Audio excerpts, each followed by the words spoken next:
Mon père m'a abandonné et a refait sa vie sans moi. Mais dès que j'ai demandé à mon beau-père, Jacques, de m'accompagner à l'hôtel pour mon mariage, mon père biologique a refait surface, m'accusant de le trahir et de manquer de respect à la famille. J'ai grandi en croyant avoir une famille normale. Mes parents, Théodore et Meredith, étaient ensemble depuis toujours et je les croyais heureux.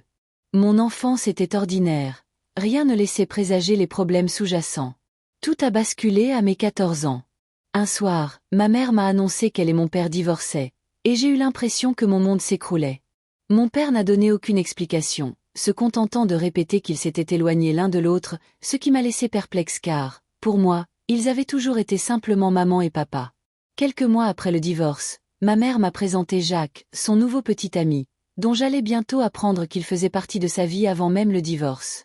Je me sentais trahie, pour mon père, pour moi-même, et j'en voulais à Jacques au début, comme si le reconnaître revenait à trahir mon père. Mon père essayait de garder le contact, mais je sentais que quelque chose changeait.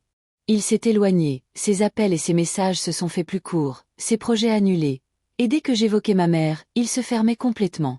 À 16 ans, je l'ai confronté à propos de son éloignement, et sa réponse m'a profondément blessée. Ta mère a Jacques maintenant, et je ne vois pas l'intérêt de garder le contact. Tu as ta propre famille avec eux. J'étais abasourdie, incapable de comprendre que mon père puisse me dire aussi ouvertement que je n'étais plus sa responsabilité. J'ai pleuré pendant des jours, espérant qu'il avait parlé sous le coup de la colère ou de la douleur, mais rien n'y a fait. Il a cessé d'appeler, de venir, et mes tentatives pour le joindre sont restées vaines. J'ai fini par abandonner.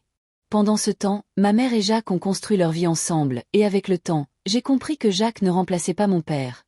Il était simplement présent d'une manière que mon père n'avait jamais été. Il était présent aux événements scolaires, m'a aidé pour mes candidatures universitaires et m'a prodigué des conseils sans jamais forcer les choses, m'offrant un soutien que mon père n'avait jamais eu. Des années plus tard, mon père a épousé Stéphanie, une nouvelle vie sans moi, et je n'ai pas été invitée. À ce moment-là, j'avais accepté qu'il ne me voulait pas dans sa vie. Lorsque j'ai organisé mon propre mariage, le choix de celui qui m'accompagnerait à l'hôtel était évident, Jacques. Mon père l'a appris et a soudainement qualifié mon choix de trahison, m'accusant de tolérer l'infidélité, comme s'il avait été lésé, oubliant qu'il m'avait abandonné des années auparavant. Des membres de la famille s'en sont mêlés, certains neutres, d'autres prenant son parti, se demandant pourquoi je ne lui avais pas proposé ce rôle. Mais il avait fait son choix depuis longtemps, et j'avais renoncé à espérer qu'il s'en soucie. Jacques avait mérité ce moment. Il avait été là pour moi, et je refusais de laisser les problèmes de mon père me le voler.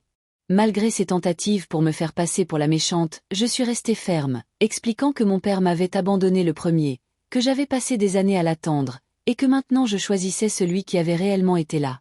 Le mariage a eu lieu, et mon père a recommencé à m'ignorer, prévenant les autres que je l'avais humilié, que j'avais préféré la liaison de ma mère à lui, mais je ne me suis pas défendue.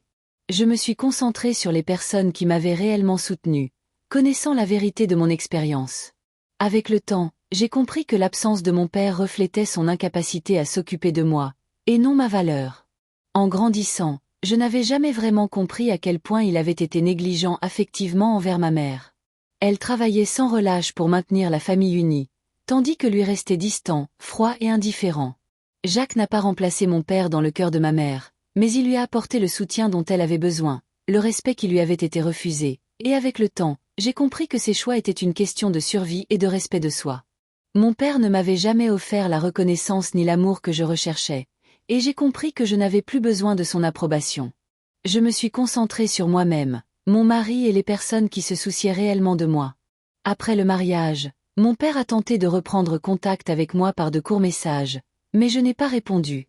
Notre dernière rencontre dans un magasin a été gênante, une brève conversation où je n'ai rien ressenti, ni colère, ni soulagement, juste un vide, la réalisation que je ne le reconnaissais même plus. J'ai hésité à tenter une réconciliation, mais je savais que ces efforts visaient à sauver la face, et non à réparer notre relation. J'ai donc décidé de couper les ponts définitivement, en bloquant son numéro, en supprimant tout moyen de me contacter, et en reprenant enfin ma vie en main. Ce n'était pas une punition, mais un réflexe de survie. Ma famille a essayé de me pousser à lui pardonner, à arranger les choses, mais je leur ai expliqué que le pardon sans responsabilité n'avait aucun sens. J'avais passé des années à essayer de réparer une relation avec quelqu'un qui m'avait prouvé à maintes reprises son indifférence. Je me suis concentrée sur l'essentiel, les relations authentiques, les personnes présentes, celles qui m'aimaient. Jacques était l'une d'elles, toujours là pour mon père, absent à ses côtés. En le laissant enfin partir, je me suis sentie plus légère, en paix, libérée de son absence. Le passé était immuable, mais je pouvais construire mon avenir. Je n'avais plus besoin de son approbation. Je n'attendais plus un père qui ne viendrait jamais. J'ai tourné la page, construit une vie avec mon mari, entouré de personnes bienveillantes et accepté que mon père ait choisi une nouvelle voie, me laissant derrière lui. Parfois, je me demande si j'ai eu tort de ne pas lui donner une autre chance, mais la vérité est claire. J'ai choisi ceux qui étaient vraiment là pour moi, et ce choix m'a apporté la liberté, la paix et l'amour que j'ai toujours mérité.